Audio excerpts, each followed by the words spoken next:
Jeudi prochain, ce sera le 4e jour de Hanouka, et nous lirons dans la Torah la description de l'offrande qui a été offerte par le prince de la tribu de Réhouven, le 4e jour de l'inauguration du Mishkan, c'est-à-dire du tabernacle, à l'époque où on a inauguré le tabernacle dans le désert.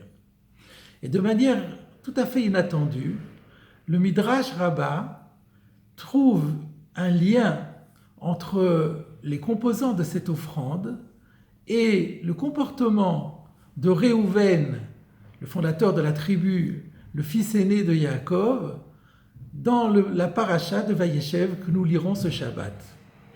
Ainsi dit le Midrash, parmi les choses qui ont été offertes par le Nassir Réhouven, par le prince de la tribu de Réhouven, il y avait Karat Kesef Achat, une assiette en argent.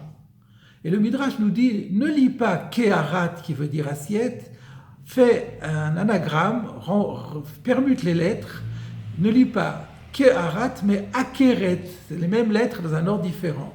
Et Akeret veut dire l'essentiel. Pourquoi ? Parce que Réhouven en son temps joua un rôle essentiel dans le sauvetage de la vie de Yosef.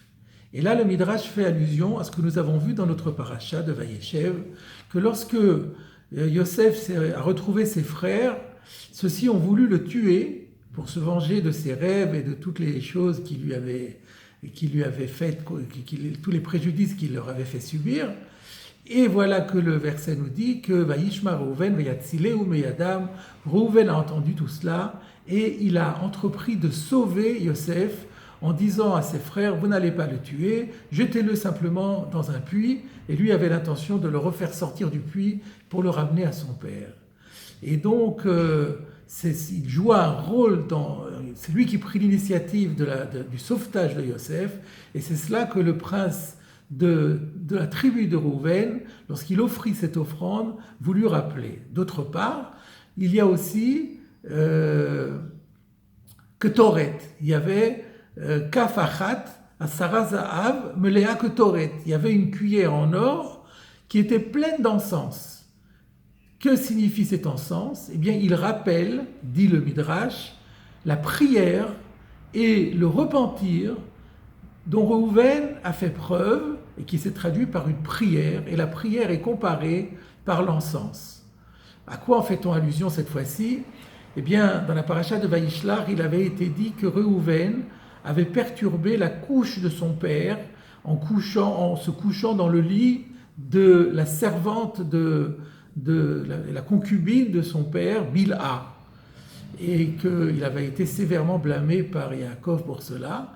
Et là, nous voyons dans le Midrash d'ailleurs nous dit dans notre paracha, lorsque Réhouven revient, Yashov Réhouven, Vine en Yosef Babor. Réhouven était absent au moment où les frères de Yosef l'ont vendu à des Ismaélites pour l'emmener en Égypte.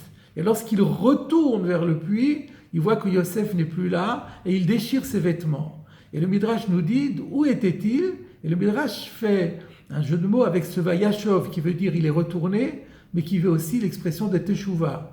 Il n'était pas là parce qu'il était en train de jeûner et de se recouvrir de sacs en signe de deuil pour exprimer tous les regrets qu'il avait vis-à-vis de l'acte qu'il avait commis par rapport à son père. Et ce qui est donc très étonnant, c'est que le Midrash semble lier ces deux actes méritoires de Réhouven, d'une part le sauvetage de Yosef, et d'autre part l'acte de repentir par rapport à son comportement offensant vis-à-vis de Yaakov. Et on est en droit de se demander, mais quel lien y a-t-il entre ces deux actes, sinon le fait qu'ils étaient concomitants ? Par ailleurs, le fait que le Midrash nous dise que le prince de Réhouven a eu à cœur de rappeler les mérites de Réhouven, on peut se demander pourquoi fallait-il qu'il rappelle cela juste au moment où il apportait cette offrande. Et enfin, si nous lisons ce passage à Hanouka, c'est qu'il y a probablement un lien avec la fête de Hanouka, lien qui nous incombe de trouver. La réponse que je voudrais vous proposer est inspirée d'un commentaire de Rav Goldvirt. Rav Goldvirt rapporte encore un midrash dans lequel il est dit, à propos de la paracha de Vaïshlach, lorsque la Torah énumère les 12 fils de Yaakov, elle commence par dire, voici les fils de Léa. Il y a Reuven qui était Bechor Yaakov, Reuven était le premier-né de Yaakov. Et le Midrash dit premier-né par rapport à quoi? Il énumère un certain nombre de choses, et il termine par Bechor la Teshuvah, laissant entendre que la Teshuvah, le repentir de Reuven, dont nous avons parlé, était lié au fait qu'il était l'aîné de sa famille. Et nous comprenons ainsi l'idée, le Rav Goldwirth explique ainsi pourquoi l'aînesse a joué ici un rôle central. Qu'est-ce qui a fait que Reuven ait pris l'initiative de troubler, de perturber le lit de son père? C'est parce qu'en fait, il avait conscience de l'offense qui avait été faite à sa mère Léa.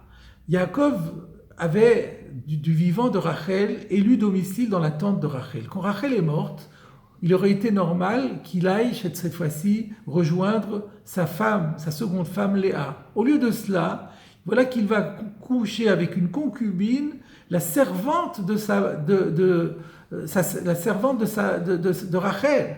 Là, il y a une injure qui était faite à Léa, la mère de Reuven, qui lui était insupportable. Mais pourquoi Reuven était le seul des fils de Léa à réagir? Parce qu'il s'est senti investi d'une mission en tant que fils aîné. La responsabilité lui incombait en tant que fils aîné. Mais le problème, c'est que cette responsabilité lui a inspiré un acte qui n'était pas du tout bienvenu, puisqu'il a porté offense à son père, il a contesté l'autorité de son père, il en a été sévèrement blâmé, et il a pris conscience de son erreur, et il l'a profondément regretté. C'est ça la Teshuvah dont il est question.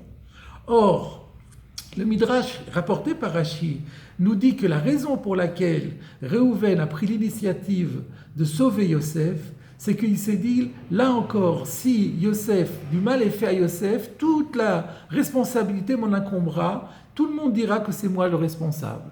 Ainsi, nous voyons que c'est le sens de la responsabilité qui a aiguillonné Reuven et qui l'a poussé à cet acte hautement méritoire du sauvetage de Yosef. Et là, nous voyons, nous dit Rav Goldwirth, nous comprenons ici le lien qu'il y a entre ces deux événements. Car c'est la Teshuvah que Reuven a opérée par rapport au premier acte qu'il avait commis en tant que premier-né.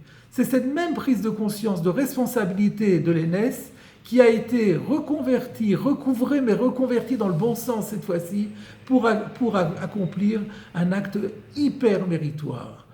Et la Gemara dans Yoma nous dit qu'il y a deux sortes de Teshuvah. Il y a la Teshuvah qu'on opère par crainte de Dieu, il y a la Teshuvah qu'on opère par amour de Dieu. Quelle est la différence? Eh bien, nous dit Rav Goldwirth, la crainte génère l'immobilisme. La crainte est inhibitrice. L'amour, au contraire, génère l'action.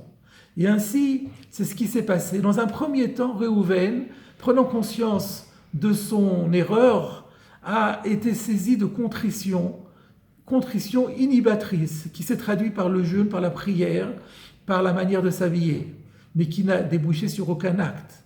Et puis ensuite, elle s'est reconvertie dans une teshuva d'amour, pris par l'amour de Dieu. Il a repris conscience de cette responsabilité, mais cette fois-ci pour agir dans le bon sens et pour sauver son frère Yosef.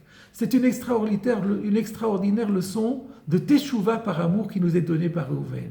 Et alors nous comprenons qu'au moment où le chef de tribu offrait une offrande qui était l'expression de l'amour de la tribu, eh bien le chef de tribu a voulu montrer la filiation de son acte d'amour avec Reuven, son lointain ancêtre, qui avait été le premier à instaurer un modèle de repentir actif grâce à l'amour de Dieu. Et ceci est exactement la leçon de Hanouka, où les Hashmonaïm n'ont pas hésité à prendre les armes au risque de leur vie pour sauver l'honneur de Dieu, pour permettre à Israël de rester fidèle au commandement divin.